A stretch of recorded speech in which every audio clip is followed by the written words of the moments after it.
ಎಲ್ಲರಿಗೂ ನಮಸ್ಕಾರ. ಇಂದು ನಾವು ಒಂದು ಕ್ಲಾಸಿಕ್ ಕನ್ನಡ ಸಿನಿಮಾದ ಡಿಜಿಟಲ್ ಅವಶೇಷಗಳನ್ನ ಕೆವಕಿ ಅದ್ರೊಳಗೆ ಅಡಗಿರೋ ಕಥೆಯನ್ನ ಮತ್ತೆ ಕಟ್ಟೋ ಪ್ರಯತ್ನ ಮಾಡೋಣ. ಇದೊಂಥರ ಡಿಜಿಟಲ್ ಆರ್ಕಿಯಾಲಜಿ ಅಂದ್ಕೊಳ್ಳಿ. ಸರಿ, ಮೊದಲು ಇದನ್ನೊಮ್ಮೆ ನೋಡಿ. ಏನಿದು ಅಂತ ಗೊಂದಲ ಆಗ್ತಿದ್ಯಾ? ಇದು ಅಕ್ಷರಗಳ ರಾಶಿಯಷ್ಟೇ. ಯಾವುದೋ ಡಿಜಿಟಲ್ ಎರರಿಂದ ಮೂಲ ಕನ್ನಡದ ಸ್ಕ್ರಿಪ್ಟ್ ಈ ರೀತಿ ದೇವನಾಗರಿ ಲಿಪಿಯಲ್ಲಿ ಗಜಿಬಿಜಿಯಾಗಿ ಕಾಣಿಸ್ತಿದೆ. ನೋಡೋಕೆ ಇದ್ರಲ್ಲೇನೂ ಅರ್ಥ ಇಲ್ಲ ಅನ್ಸುತ್ತೆ ಅಲ್ವಾ? ಆದ್ರೆ ಈ ಡಿಜಿಟಲ್ ಗೊಂದಲದ ಒಳಗೆ ಒಂದು ಅದ್ಭುತವಾದ ಕಥೆ ಒಳಿತಿದೆ. ಹೌದು, ನಂಬಲೇಬೇಕೋ.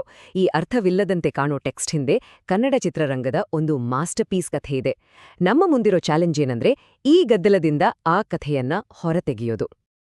ಹಾಗಾದ್ರೆ ನಮ್ಮ ತನಿಖೆಯ ಮುಖ್ಯ ಪ್ರಶ್ನೆನೇ ಇದು. ಈ ಡಿಜಿಟಲ್ ಅವಶೇಷದೊಳಗೆ ಅಡಗಿರುವ ಆ ಕಥೆ ಯಾವುದು? ಬನ್ನಿ ಈ ಹುಡುಕಾಟದಲ್ಲಿ ಒಟ್ಟಿಗೆ ಸಾಗೋಣ.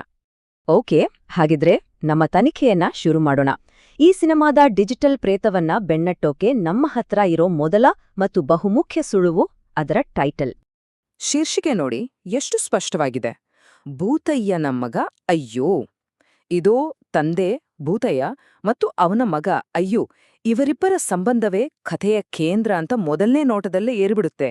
ಈ ಇಬ್ರು ಪಾತ್ರಗಳೇ ನಮ್ಮ ಕಥೆಯ ಅಡಿಪಾಯ. ಈಗ ಈ ಪಾತ್ರಗಳು ಬದುಕ್ತಿರುವ ಜಗತ್ತು ಹೇಗಿದೆ ಅಂತ ತಿಳ್ಕೊಳ್ಳೋಕೆ ಈ ಟೆಕ್ಸ್ಟ್ನಲ್ಲಿರೋ ಕೀವರ್ಡ್ಸ್ಗಳನ್ನ ಹುಡ್ಕೋಣ ಬನ್ನಿ. ಇಲ್ಲಿ ನೋಡಿ, ಒಂದು ಇಂಟ್ರೆಸ್ಟಿಂಗ್ ವಿಷಯ ಸಿಗುತ್ತೆ. ಸ್ವಾಮಿ ಅನ್ನೋ ಪದ ಪದೇ ಪದೇ ರಿಪೀಟ್ ಆಗಿದೆ.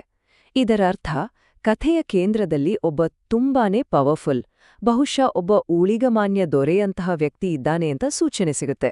ವಾವ್, ಇಲ್ಲೊಂದು ದೊಡ್ಡ ಸುಳಿವು ಸಿಕ್ಕಿದೆ. ಈ ಗಜಿಬಿಜಿ ಟೆಕ್ಸ್ಟ್ನ ಡಿಕೋಡ್ ಮಾಡಿದಾಗ ಸಿಕ್ಕಿರೋ ಒಂದು ಸ್ಪಷ್ಟವಾದ ವಾಕ್ಯ ಮನುಷ್ಯ ರಾಕ್ಷಸ. ಇದು ಆ ಸಮಾಜದಲ್ಲಿ ಎಷ್ಟು ಆಳವಾಗಿ ಕ್ರೂರ್ಯ ಆರು ಸಂಘರ್ಷ ಬೇರೂರಿದೆ ಅನ್ನೋದನ್ನ ತೋರ್ಸುತ್ತೆ. ಸೊ ಈ ಎಲ್ಲಾ ಕ್ಲೂಸ್ಗಳನ್ನ ಒಟ್ಟಿಗೆ ಸೇರಿಸಿ ನೋಡಿದ್ರೆ ಒಂದು ಚಿತ್ರಣ ಸಿಗತ್ತೆ. ಈ ಕಥೆ ನಡೆಯೋದು ಸಾಮಾಜಿಕ ಅನ್ಯಾಯ, ದಬ್ಬಾಳಿಕೆ ಹಾಗೂ ಹೋರಾಟದ ನಡುವೆ. ಅಂದ್ರೆ ಇದು ಕೇವಲ ಒಂದು ಕುಟುಂಬದ ಕಥೆ ಅಲ್ಲ, ಬದಲಿಗೆ ಇಡೀ ಸಮುದಾಯದ ಕಥೆ.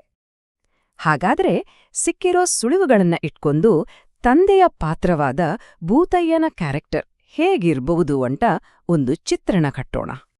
ಈ ಸಾಕ್ಷ್ಯಗಳನ್ನ ನೋಡಿದ್ರೆ ಭೂತಯ್ಯ ಅನ್ನೋನು ಕಥೆಯ ವಿಲನ್ ಅಂತಾನೆ ಹೇಳ್ಬೋದು. ಆತನೇ ಸಂಘರ್ಷದ ಮೂಲ.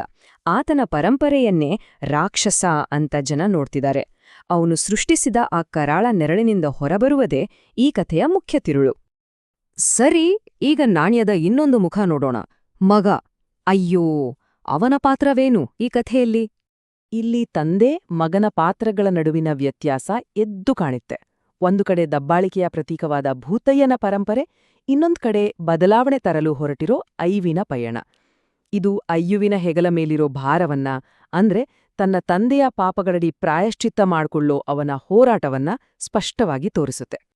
ಹಾಗಾದ್ರೆ ಈ ಮಗ ತನ್ನ ತಂದೆಯ ಕರಾಳ ಪರಂಪರೆಯನ್ನ ಹೇಗೆ ಎದುರಿಸ್ತಾನೆ?